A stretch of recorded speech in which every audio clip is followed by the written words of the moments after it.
Wyatt Jennings had saved for nearly 5 years, pinching every dime from carpentry jobs and working sunrise to sunset with the hope of one day owning land of his own. When word spread to the territory that a 100-acre ranch was up for sale for only $1, Wyatt rode into town expecting it to be a cruel joke. But the deed was real. A man named Curtis Boone handed over the paperwork with a sly grin and a handshake too eager. "No one's lived there for years," Boone said. "It's all yours, top to bottom." Wyatt didn't ask too many questions. He was too busy imagining the future. A house, a few head of cattle, maybe even peace. 3 hours later, Wyatt stood at the edge of his new property, the setting sun casting long shadows across the broken fence line and the weathered front porch. The main house sat quiet, old but standing. As he pushed the creaking door open, a faint sound caught his attention. Soft footsteps upstairs. He froze, one hand still on the handle, and listened again. The steps were deliberate, careful, like someone trying not to be heard. The house was supposed to be empty. He stepped inside, the floor groaning under his boots. A figure appeared at the top of the staircase, a young woman with long auburn hair, dressed simply and standing still as stone. She didn't scream. She didn't run. She just looked at him with an expression too calm for someone caught trespassing. "You must be the new owner," she said, her voice clear. "I'm Clara May. I've been keeping the place up." Wyatt blinked. "Keeping it up? For who?" he asked, though he already knew Boone had lied. Clara descended the stairs slowly, each step quiet but sure. "Boone doesn't know everything about this land," she said. "Some things don't show up in legal papers." She pulled back the curtain by the window, revealing acres of wind-blown grass and rolling hills. "I've lived here 3 years. This place gave me a home when I had nowhere else to go. I've kept the well clean, patched the roof, mended fences. I guess you could say we've taken care of each other." Wyatt's dream of solitude unraveled right there in the dusty parlor. This wasn't just a property anymore. It came with secrets, with someone else's history. "Why would Boone sell it for just $1?" he asked. Clara's face darkened. "Because I'm not the only one who knows what's buried out here. And the others, they're not coming to make fair offers." Wyatt set his satchel down, unease settling heavy in his chest. "Who's coming?" he asked. She hesitated before answering, voice tight. "Men who think I stole something that belongs to them." "Did you?" Wyatt asked. "I took something, yes, but it was mine long before they ever claimed it. My father's gold claim. He died in a cave-in, an accident they caused. Then they showed up with fake documents, took our house, our land. I recovered the original survey maps and the deed, proof that the mine belonged to him. But if I ever make it to a courtroom, their whole operation goes up in smoke." Wyatt saw the truth in her eyes.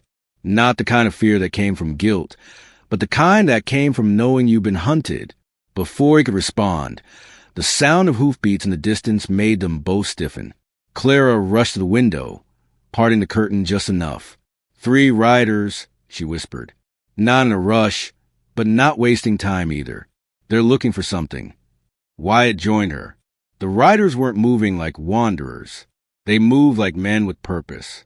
"How long before the ones you're afraid to find you here?" he asked. Clara didn't answer right away. Then she said, "If they're who I think, they already have." As the riders came closer, Clara identified the lead one. "That's Randall Maddox's man, Briggs Harper. If he's here, they've caught my trail."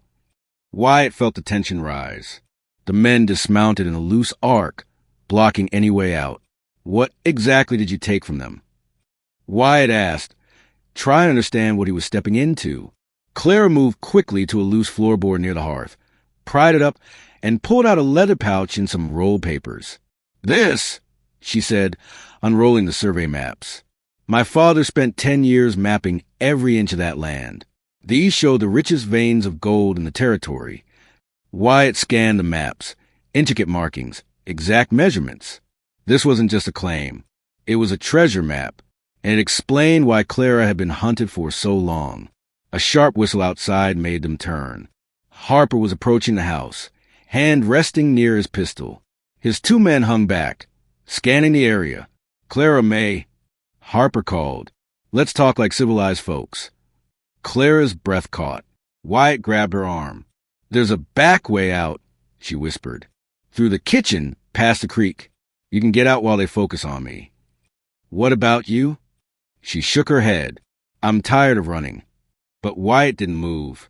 No, he said, stepping toward the front door. This is my property now. I don't recall inviting anyone onto it. He stepped out onto the porch as Harper smiled coldly. Now look here, friend. We don't want trouble with you. Just need a word with the lady about some paperwork. I don't see any legal documents, Wyatt replied. Far as I know, anything in this house is mine now. Harper's tone sharpened. She's been squatting here. You helping her makes you part of the problem. She's not here, Wyatt lied, but Harper wasn't buying it. His sharpshooter pointed toward the upstairs window. Saw 2 figures up there minutes ago. Harper gave Wyatt a chance to step aside. When he refused, Harper moved forward, drawing his weapon. Before he could fire, the sound of more riders echoed in the valley. A new group was approaching fast, badges glinting in the sun. Sheriff's coming, Clara said. Harper cursed under his breath. They must have been tipped off. The newcomers formed a line facing Harper's men. Drop your weapons, the sheriff called. Nobody needs to die today. Harper snarled. Unless they hand over what they stole, someone will. Clara stepped forward. Let Wyatt go. I'll come with you. Wyatt stared at her. Don't. I have to. Harper smiled. Where are the documents? There are no documents, Clara lied, voice steady. But Harper's patience snapped. Search the house, he ordered. Wyatt blocked the steps. You're not coming near it. Harper shoved his pistol against Wyatt's head. Last chance. Just then, the sheriff's voice rang out again. We've got a warrant for your arrest, Harper. Murder, robbery, conspiracy. Harper's own men hesitated. One turned and ran. Another backed off. Harper, panicked, tried to fire. But before he could pull the trigger, the sheriff's deputies opened fire. In a matter of seconds, Harper lay dead in the dirt. The silence afterward was deafening. Clara ran to Wyatt. Are you hurt? Just shaken, he said, brushing dust from his coat. The sheriff confirmed Harper's identity, then turned to Clara. Miss May, we finally have what we need to bring the Maddox brothers down. If you're willing to testify, we'll make sure they pay for what they did to your family. Clara nodded, tears in her eyes. It's time. By sunset, the lawmen had ridden off with Harper's body and a promise to return. Wyatt stood beside Clara on the porch, watching the horizon fade into soft gold. So, he said, I suppose you'll be leaving. Where would I go? She replied. I've kept this place running for 3 years. It may have come with your dollar, but it's been my home longer than that. He smiled. It's a big place. Maybe it needs 2 people. Partners? She asked, tilting her head. Partners, he agreed. And together, they stepped inside the house. Not as strangers caught in a storm, but as 2 souls finding something worth staying for. When Garrett Malone stepped into the doorway of the old farmhouse, he expected dust, silence, and maybe a few mice. What he didn't expect was a young woman standing at the base of the staircase, steady as a rooted tree, arms folded, eyes sharp and unshaken. For a moment, neither spoke.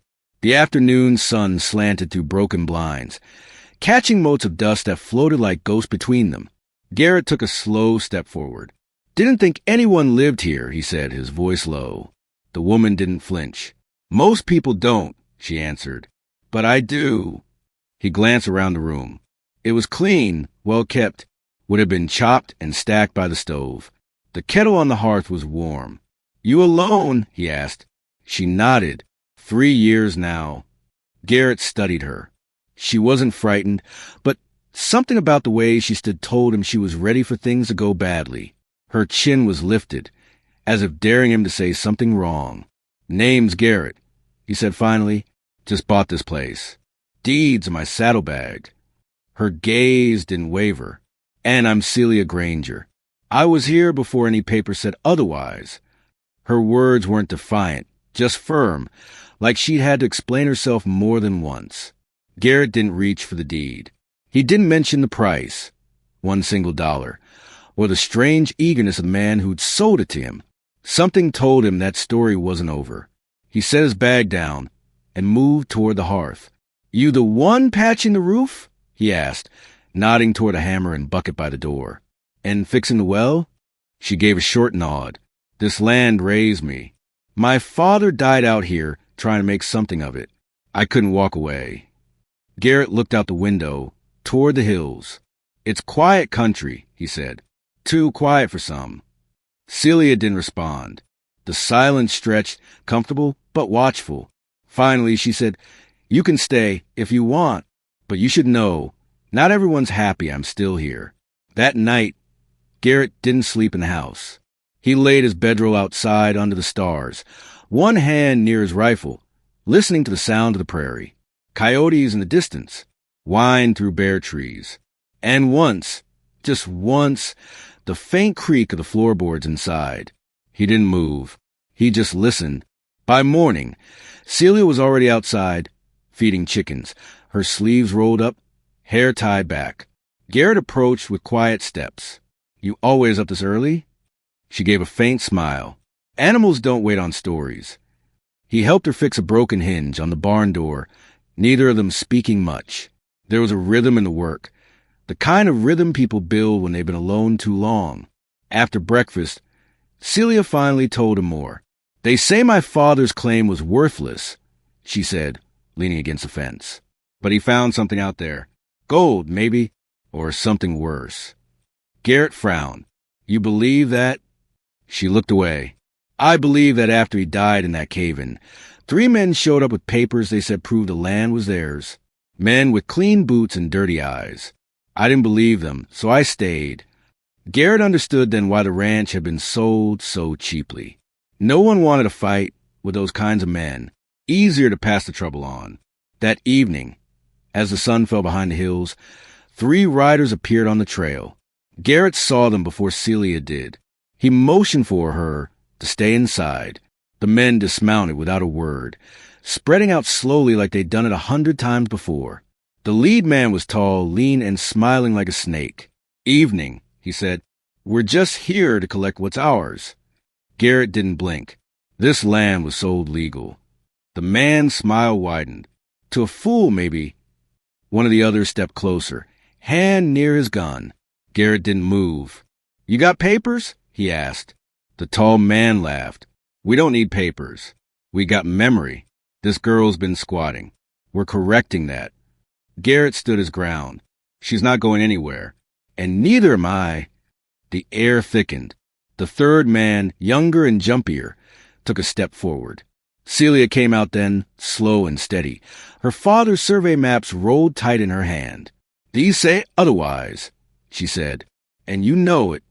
The tall man's smile vanished. "Those maps are stolen." "From a dead man?" she asked. "My father died for this land. I won't let you steal it too." The gun came out fast, but Garrett was faster. His rifle cracked once, just once, and the younger man's hand exploded red, his gun clattering to the dirt. The others froze. Behind them, more riders approached, deputies with badges shining under the moonlight. The tall man swore and backed off. The lawmen surrounded them, one of them holding a warrant. "We've been waiting for this," the sheriff said. The Granger girl finally stepped forward. The men were taken without a fight. It was over in minutes. Celia stood still, the map still in her hand. Garrett stepped beside her. "You all right?" She nodded. "I think so." The sheriff approached her. "You're owed more than land. You're owed justice." She looked up. "I'll settle for peace." Garrett helped her gather the tools from a fence post. He didn't say much, just worked beside her like he had since the first morning. When the sun rose again, the ranch looked different. Still old, still quiet, but no longer haunted. Over the weeks that followed, Garrett didn't mention leaving. Celia didn't ask. They worked together, fixing fences, clearing brush, mending the house. Sometimes they spoke over coffee. Other times, they worked in silence. But something unspoken began to grow. Trust, maybe, or something warmer. One night, as the wind howled across the open field and the fire cracked low on the hearth, Garrett looked over at her and said, I came here for $1 worth of dirt. Looks like I got more than I bargained for. Celia smiled faintly, the first smile that reached her eyes. Maybe it's worth more now, she said. Garrett tipped his hat back. I reckon it is. And outside, the prairie sighed in the dark as if it, too, was finally at rest. As dusk settled over the ridgeline, the light inside the ranch house flickered low, casting shadows across the worn wooden walls. Levi Carter sat across from the woman who had appended everything he thought he knew about the property he'd just purchased. Her name was Evelyn Trask, and until this morning, he believed the land was his own, one fair and square for $1 and a handshake. But Evelyn hadn't just been squatting. She had roots here, history buried beneath the floorboards, and secrets that weren't hers to keep quiet anymore. She stirred the fire absently, her fingers tense, eyes never quite meeting his. My father died 10 years ago in a collapse at the Brody Ridge mine, she said, her voice steady but tight. They said it was an accident, said it was the cost of ambition. But I always knew it wasn't nature that brought that tunnel down. It was men. Levi sat back in his chair, letting her speak, feeling the gravity of her story settle into the room. She continued. After he died, men came to the house, strangers dressed like bankers but spoke like outlaws. Said my father never owned any of it. Showed forged documents with fancy stamps. Said we were trespassing on land that belonged to someone else. Levi frowned. And you just let them take it? She looked at him then, the firelight catching the sharp line of her jaw. I was 17, alone and grieving. My mother had passed 2 winters earlier. I didn't have the strength to fight them, not at first. Her hands tightened in her lap. They took everything. The house, the land, even the horses. They torched the barn and left me with nothing but the clothes on my back and a name. They spat like dirt. Levi leaned forward. But you came back. Evelyn nodded. I wandered for a while. Slept in train cars, worked odd jobs, waited tables in mining towns. Every town had whispers about the Prescott Syndicate. Those same men who stole my father's claim. They'd taken land from others too. Always the same story. Accidents, sudden deaths, mysterious paperwork. But none of it held up when you looked close. And I started collecting things. Letters, survey notes, deeds, testimonies. And one night, I broke into their office in Red Hollow and found it. The original deed to this land and the survey maps drawn in my father's own hand. She reached beneath the floorboard and drew out a bundle wrapped in oilcloth. With careful fingers, she unfolded the papers and laid them across the table. Levi studied them. The maps were detailed, hand-drawn, labeled in a meticulous script with coordinates and markings that meant nothing to most, but were gold to those who knew how to read them. Literally. These are real, he whispered. She nodded. My father found a deep vein of gold in the northern hills, one of the richest outside California. He was going to file the claim, but he died before he could. Levi touched the deed, and these bastards buried it along with him. Evelyn nodded. They've been getting rich off what they stole. But this, she tapped the map, this proves everything. Levi leaned back, running a hand through his hair. And you've been hiding here? All this time? She shook her head. I came back 2 years ago. Quietly. Started fixing the place, keeping my head down. I figured if I could hold out until the statute of limitations passed, I could file again under my own name. She looked up at him. But then the land was sold. To you. Levi felt the weight of it now. The truth he hadn't asked for but couldn't ignore. Why tell me? He asked. You could have vanished again. Evelyn's eyes didn't waver. Because you're not like them. You showed up with a hammer, not a pistol. You saw me, and you didn't raise your voice or your hand. You deserve to know the truth before they come looking again. Levi glanced toward the window. The distant hills now swallowed by night. They'll come, won't they? He asked. They always do, she said. That night, neither of them slept much. Evelyn spread the maps on the table and began marking the disputed coordinates. Levi reviewed the deed, comparing signatures, noticing the forgeries in the syndicate's version. It was all there, fraudulent transfers, missing dates, forged notary stamps. By dawn, they had everything in order. The plan wasn't to run. It was to fight. Just after sunrise, a dust trail appeared on the horizon. A single rider at first, then two more. Levi stood on the porch, rifle in hand, Evelyn beside him with the original documents tucked into her coat. The lead rider was a man in his 40s, dressed too fine for the dirt road, with a polished revolver at his hip and a mouth that knew how to twist the truth. "Mr. Carter," he called. "I believe there's been a misunderstanding." Levi didn't move. "That's so," he said calmly. The man smiled, dismounted, and approached. This land was transferred to the Prescott Syndicate 5 years ago. Seems a squatter's taken up residence. "She's no squatter," Levi replied, "and you've got no right to be here." The man's smile thinned. "You don't want to make this difficult. Hand over the girl and the papers, and we can avoid any unfortunate outcomes." Evelyn stepped forward. "You already caused plenty of those." The man's eyes narrowed. "Miss Trask, I assumed you'd have the good sense to stay buried. But if you insist..." His hand moved for his pistol. Before he could draw, a voice rang out from behind the barn. "Don't!" A deputy sheriff appeared, rifle raised. More men followed, lawmen from the next county over, summoned by Levi through a quiet telegram the night before. The lead rider froze. "This is a private matter," he snarled. "No," the deputy replied. "This is fraud, conspiracy, and unlawful seizure of property. We've got sworn affidavits and the original deed. You're done." The lawmen moved fast. The 3 riders were disarmed, their weapons confiscated, their horses tethered. Evelyn stood still, breath caught in her throat as the sheriff approached her. "You're Trask's girl." She nodded. "We've been looking for you for years," he said. "You were always a missing piece." By noon, the forge claim was declared void. Evelyn's rights were restored. The gold mine, the land, the legacy, it was all legally hers again. Levi watched her as she stood at the edge of the field, her hair whipping in the wind, her shoulders squared as if finally breathing without weight. "You gonna stay?" he asked gently. She turned to him. "It's mine again, isn't it?" He smiled. "Only if you want it."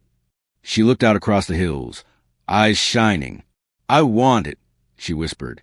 "But not just for me." He stepped closer. "Then let's build something honest on it." And as the wind rolled over the land her father once claimed, Evelyn took a deep breath and stepped forward into a future finally earned. Not stolen, not borrowed, but fully her own. The midday sun cast sharp shadows over the dry earth as Elijah Barrett stood on the porch, wiping sweat from his brow. The ranch was still and quiet, the kind of quiet that warned a man to listen closer.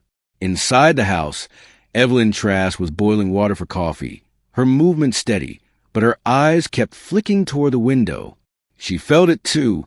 Something in the air had changed. Elijah had only been here 3 days, but he already knew this land was thick with stories, most of them unspoken. He wasn't just dealing with a woman hiding from hardship. He was standing beside someone running from something dangerous, and she hadn't yet told him the worst of it. When the horses appeared on the ridgeline, Elijah didn't need to ask. 3 men rode hard and confident, dust swirling behind them. Their coats were dark, wide-brimmed hats low over their eyes, rifles strapped across their backs. One carried a coil of rope at his side. Elijah stepped off the porch and reached for his shotgun, leaning against the doorway. Evelyn came out behind him, her face pale, lips pressed tight. "That's them," she whispered. "Maddox men?" he asked. She nodded once.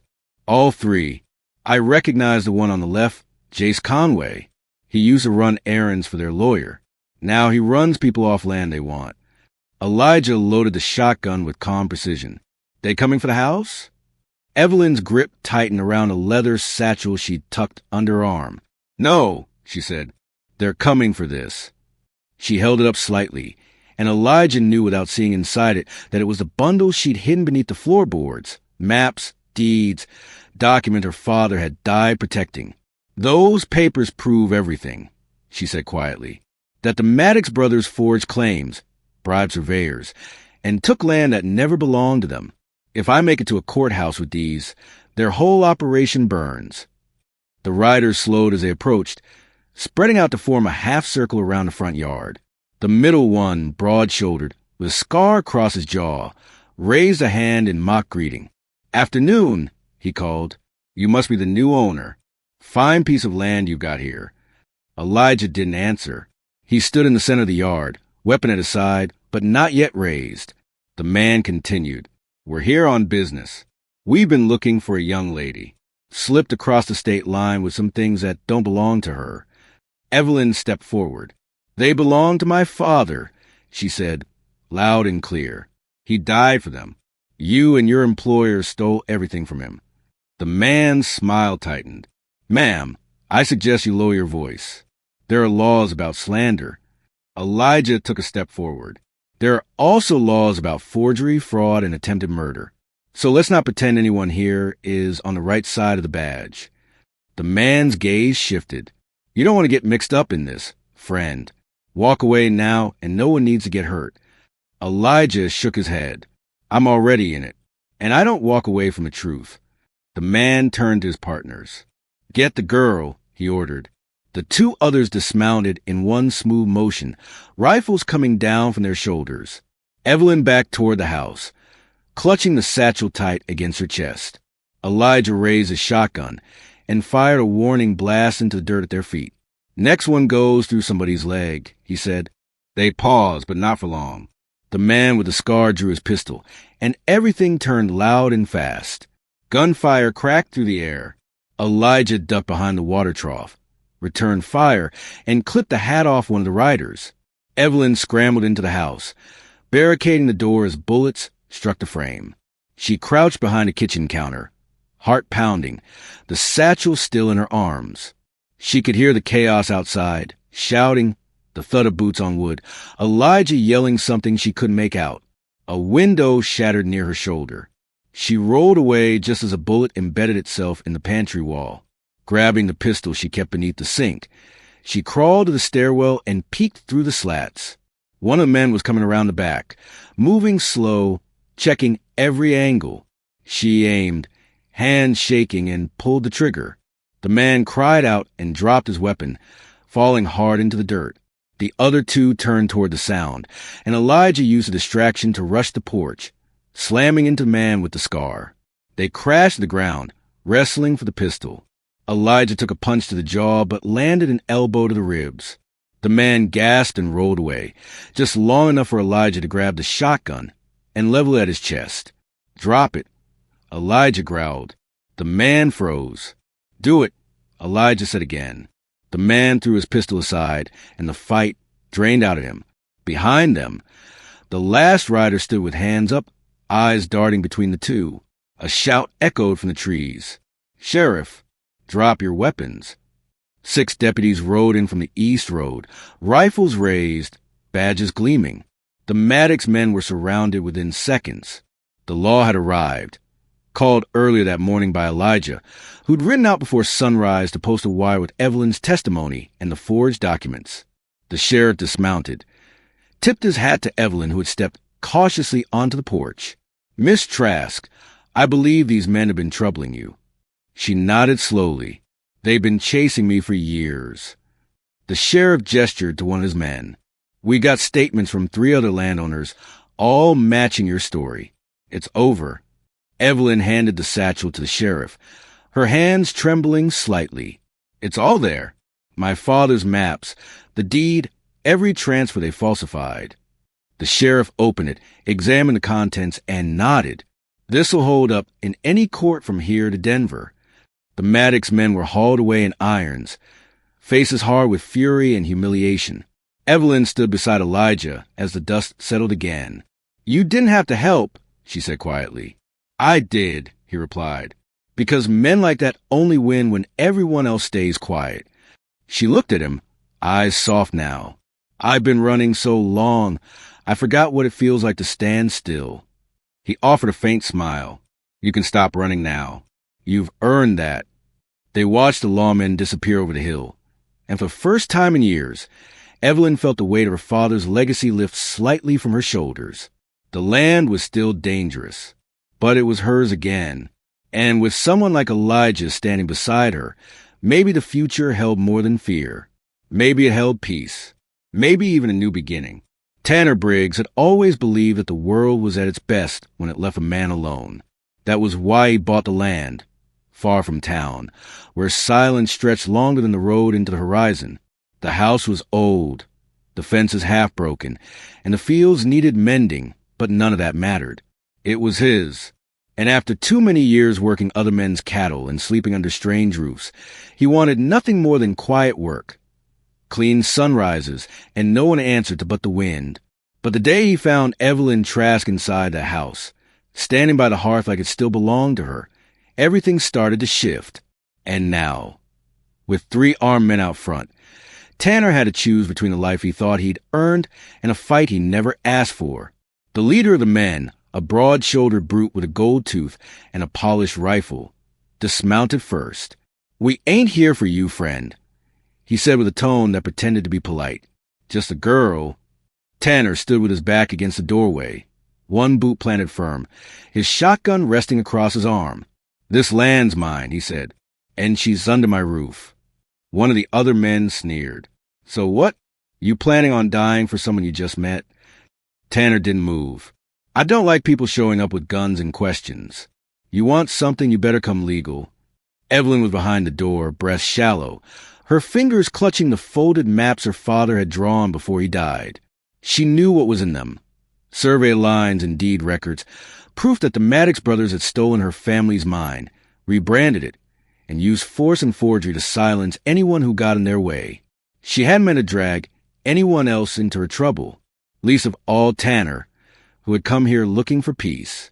But something about the way he stood, calm and firm like a barn beam in a storm, made her believe that maybe, just maybe, she wasn't alone in this anymore. "You don't have to do this," she whispered through the crack in the door. Tanner didn't look back. "You didn't ask me to." The man with the gold tooth laughed, but it didn't reach his eyes. "This ain't your fight," he said. "Walk away. You'll still have your ranch and your neck." Tanner tilted his head. "Thing is," he replied, "I don't make a habit of backing down when a woman's being hunted like a dog. That just don't sit right." The air hung heavy after that. The 3 men exchanged glances. Their leader gave a curt nod. One of them stepped aside, drawing his revolver. Tanner raised a shotgun. "Don't," he warned. But the man kept advancing.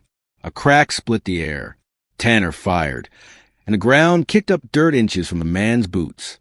The others drew their weapons, and for a breathless moment, it looked like everything would turn bloody. Then hooves thundered in the distance. A posse of riders appeared, moving fast from the north road. At their head was Sheriff Callum, flanked by 5 deputies. "Drop your weapons," the sheriff shouted, pulling up his reins hard. "Now!" The Maddox men froze. Their leader cursed under his breath, but raised his hands. "This is none of your concern, Sheriff," he growled. Callum dismounted, moving with the certainty of a man who had seen too many lies. "I've got a warrant says otherwise. Theft, conspiracy, destruction of property, all signed and sworn." He turned to Tanner. "You all right?" Tanner nodded once. "So far." Evelyn stepped out from behind the door, holding the satchel. "I've got the original maps," she said. "My father's deed, everything they've been trying to bury." The sheriff took the satchel with care, flipping through the documents, nodding slowly. "It's all here," he said. "Enough to bring them down." The men were handcuffed and hauled onto the deputies' horses. The one who'd sneered earlier spit in the dirt, but kept his mouth shut. Evelyn watched them disappear over the ridge, her face unreadable. Tanner stood beside her, the shotgun still across his arm. "They won't stay locked up long," she said quietly. "People like that have money, friends in high places." Tanner looked out over the fields, golden in the late sun. "Then we'll be ready," he said. "Next time they come, we won't be surprised." She looked at him then, really looked, the lines in his face, the calm in his voice. "Why'd you do it?" she asked. "Why take my side?" Tanner exhaled, gaze still on the road. "Because this land's got enough ghosts. Didn't seem right to let them make one more." She nodded slowly. "You were supposed to live quiet," she said. "No trouble. Turns out," he replied, "some things are worth making noise for." That night, they sat by the fire, not saying much. Tanner mended a saddle strap, while Evelyn cleaned her father's old revolver.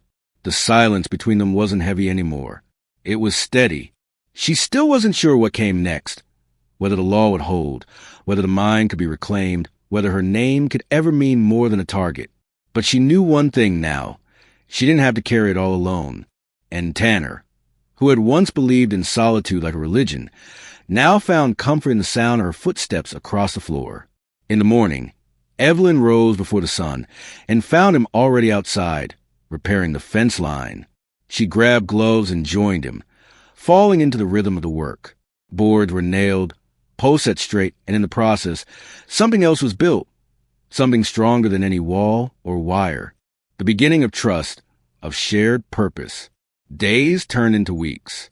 They rebuilt the barn, cleared out the collapsed shed, and planted a small patch of corn behind the house. One afternoon, a letter arrived. A lawyer from the capital wanted Evelyn to testify before a judge about the forged documents.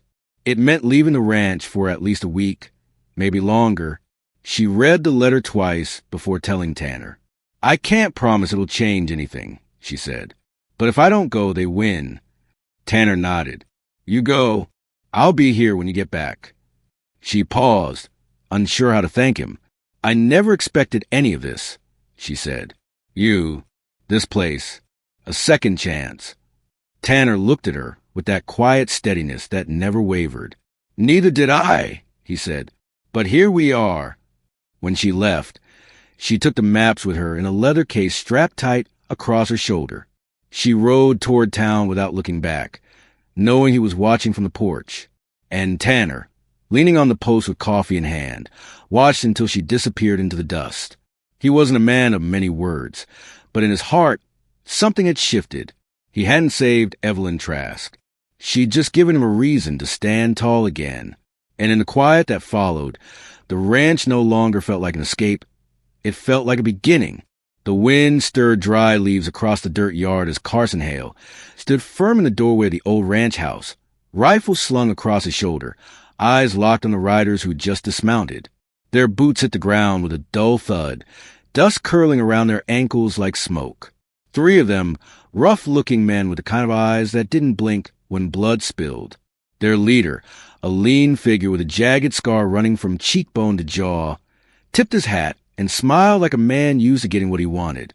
"Evening," he said, voice low but confident. "Heard you got something that belongs to us." Carson didn't answer.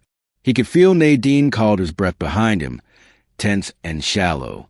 She was clutching the leather satchel close to her chest, her knuckles white. Inside that bag were the maps and deeds her father had died protecting. Evidence of fraud, land theft, and a vein of gold deep enough to ruin the Maddox syndicate. The men outside weren't here to negotiate. They were here to take. "I don't think you understand," the leader continued, stepping closer. "This ain't personal. It's business. You hand over the girl and the papers, we ride off, and nobody has to die today." Carson stepped onto the porch, rifle now in hand, barrel angled low, but ready. "You're standing on private land," he said. "You're armed, and you're threatening a woman under my roof. That makes it personal." The man laughed. "You think you scare us? You're one man with one rifle. We've handled worse." Carson didn't blink. "Maybe, but I only need one shot to change your luck." The second man, younger but mean-looking, shifted his weight and rested his hand on his holster. The third, older and wiry, had already unlooped a length of rope from his saddle horn. It was clear they weren't leaving empty-handed. Inside, Nadine moved toward the back room, but the creaking floor betrayed her step. The younger outlaw's eyes darted toward the sound. "She's in there," he muttered. The leader's smile dropped. "Enough talk." Carson raised his rifle just as the second man drew his pistol. The crack of gunfire split the air. Carson's first shot slammed into the porch post inches from the shooter's chest, forcing him to dive for cover. Another round blasted a pane of glass in the front window, showering Nadine in shards. She ducked, clutching the satchel tighter, her heart pounding like a drum. The older outlaw ran wide, trying to flank the house. Carson turned just in time to fire again, catching the man's leg. He howled and fell into the dirt, writhing and clutching his thigh. but it wasn't enough to stop the others. The younger one was already crawling toward the porch, dragging himself behind a rain barrel, gun in hand. The leader moved behind a wagon, shouting instructions. "Smoke them out," he yelled. "Burn it if you have to." Carson retreated into the house, slammed the door, and locked it. "We don't have much time," he told Nadine. She nodded, face streaked with sweat and dirt. "I'll take the back," she said. "If they push through the front, you hold them off." Carson didn't argue. The front door shook under the force of a boot. Another blow. A crack began forming in the wood. He raised a rifle and aimed. The moment the door gave, he'd fire. Then, from the distance, came the thunder of hooves. At first, just a faint rumble. Then louder. Carson hesitated, listening. The outlaws paused too. A voice rang out, strong, authoritative, and all too familiar. "This is Sheriff Daly. Drop your weapons and stand down." Nadine peeked through the side window. A dozen riders approached fast from the ridge. Lawmen, rifles drawn, stars on their chests gleaming in the fading light. The outlaws froze. Carson flung the door open and stepped outside, rifle still raised. The leader spun around, hand twitching near his revolver, but seeing himself outnumbered, he slowly lifted both hands. The sheriff's posse circled the yard. Deputies dismounted and surrounded the outlaws. The younger one cursed and tried to run, but a boot caught his leg mid-stride and he fell hard. The wounded man lay groaning, and the leader stood stiff with rage. Sheriff Daly rode forward and dismounted. He tipped his hat to Carson, then turned to Nadine as she stepped out onto the porch, still clutching the satchel. "Miss Calder," he said, "I believe we've come just in time." She nodded, her voice shaky but strong. "They came to kill me, to take these." She handed the satchel to the sheriff. "Everything you need to bury Maddox is in there." The sheriff took the bundle carefully and opened it. His eyes scanned the maps, the deed copies, the signed affidavits. "Well," he said with a half-smile, "looks like your father left you more than a legacy. He left you the truth." The deputies cuffed the outlaws and hauled them onto the wagons. The wounded man cursed every step of the way. The leader didn't speak. He just glared at Carson, then at Nadine. His eyes held no remorse, only the fury of a man who thought power would always protect him. As the posse rode off with their prisoners, the sun began to dip behind the western hills, bleeding orange across the sky. Carson sat on the porch steps, rifle resting across his knees. Nadine sat beside him, her shoulders slumped with exhaustion. "You okay?" he asked. She nodded slowly. "I've been running so long.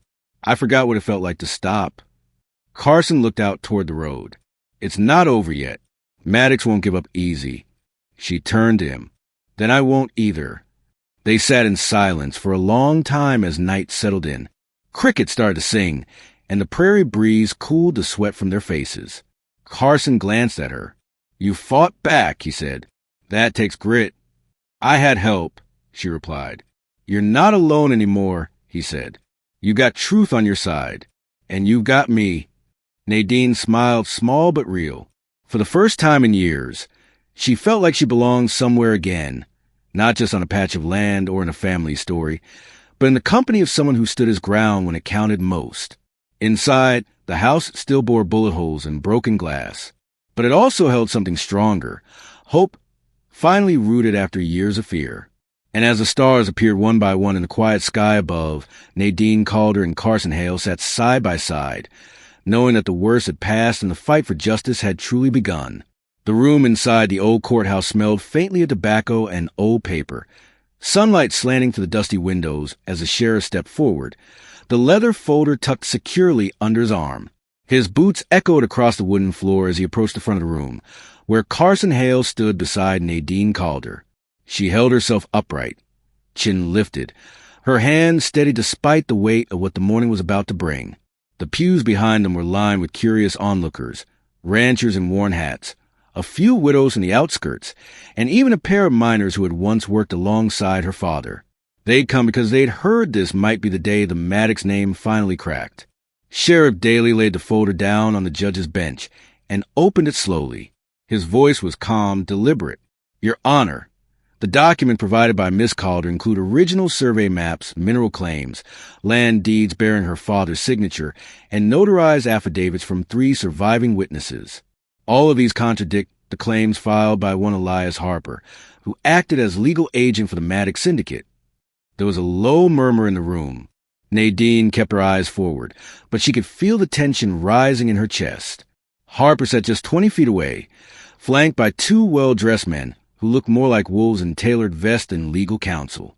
He smirked faintly as if none of this would stick, as if the truth could be talked around like a fence line in dispute. But then Sheriff Daly turned to the courtroom and motioned to the back. The doors swung open, and an older man stepped inside, shoulders hunched, hat in hand. His name was Benton Riggs, once a foreman for the Brody Ridge mine, long thought to have vanished after the accident that claimed Nadine's father. But he hadn't disappeared. He'd gone underground, literally and figuratively, fearing for his life after what he saw. Benton walked slowly to the witness stand, his limp still pronounced after all these years. When he took the oath and looked out the room, it was like time bent around him. "I was there the night Silas Calder died," he said. "I saw Harper and 2 Maddox boys arguing with him near the northern shaft. Silas wanted to hold off blasting. He said the readings were unstable, that the ore was deeper than the chart showed, but they didn't want to wait." He paused, his voice thick with old guilt. Harper told him to light the fuse anyway. Said if Silas got in the way, well, the mine had ways of solving its own problems. The blast came too soon. Silas was still inside. Gasps rippled through the crowd. Nadine closed her eyes briefly, then opened them again, sharper than before. Harper's face shifted for the first time. The smirk faltered. He turned toward his lawyer, whispered something. But Sheriff Daly wasn't done. "We also recovered a set of letters," he said, pulling another folder from the table. "Correspondence between Harper and the Maddox Syndicate. They discussed silencing witnesses, burying documents, and paying off a federal surveyor to alter maps. The handwriting matches Harper's.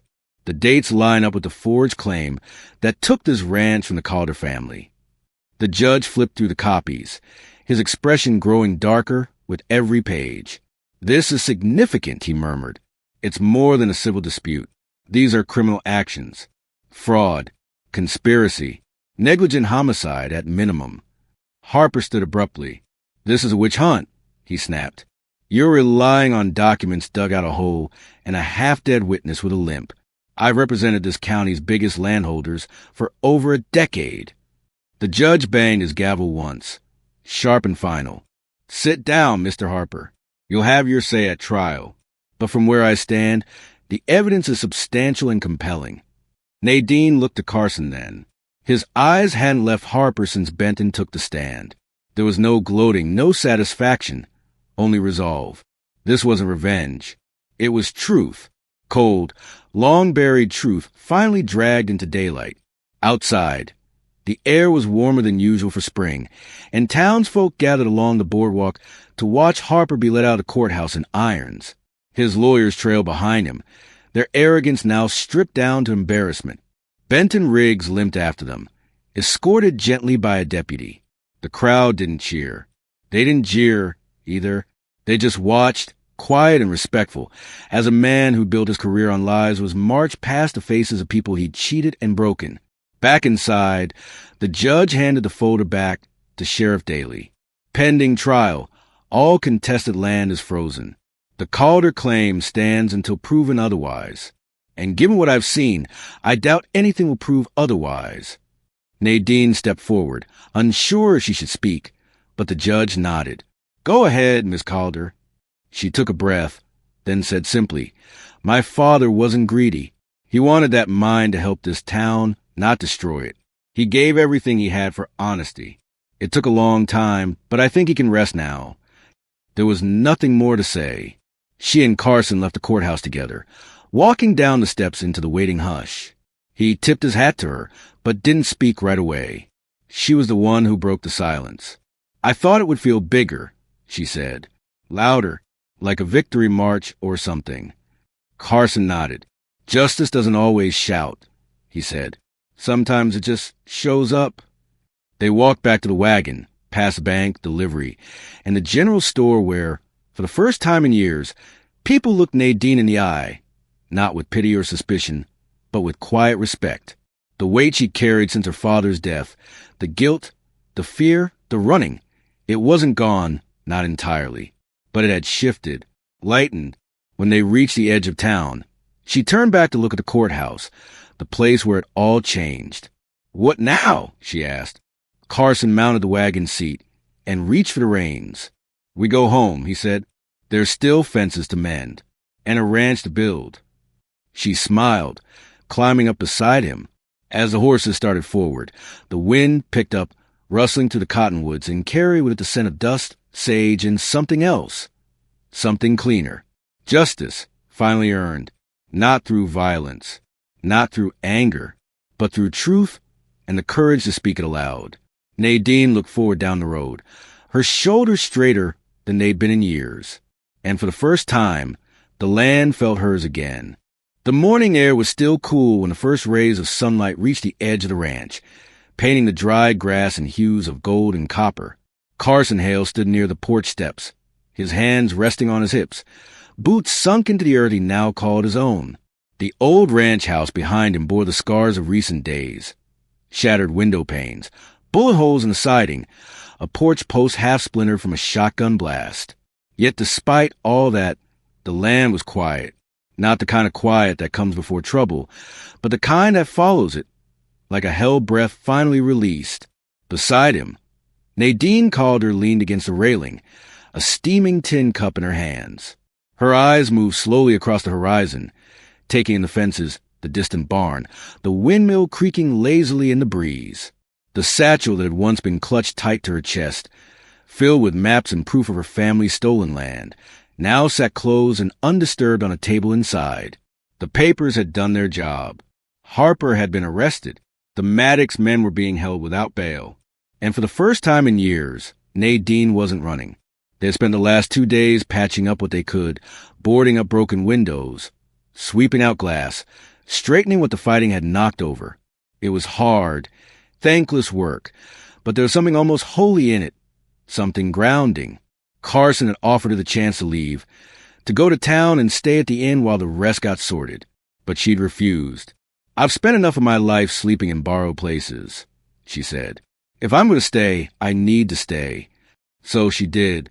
They worked side by side, silent more often than not. They didn't speak of the shootout. They didn't speak of the fear, or of how close everything had come to unraveling. Instead, they spoke of fences that needed mending and cattle that might still be wandering out past the western boundary. Nadine, for a part, seemed to know the land better than most. She remembered where the old watering holes had dried up and where the mesquite roots ran deep enough to snap a spade. It wasn't until the third evening that Carson brought it up. They were sitting on the porch, sharing a can of peaches by the light of a single lantern.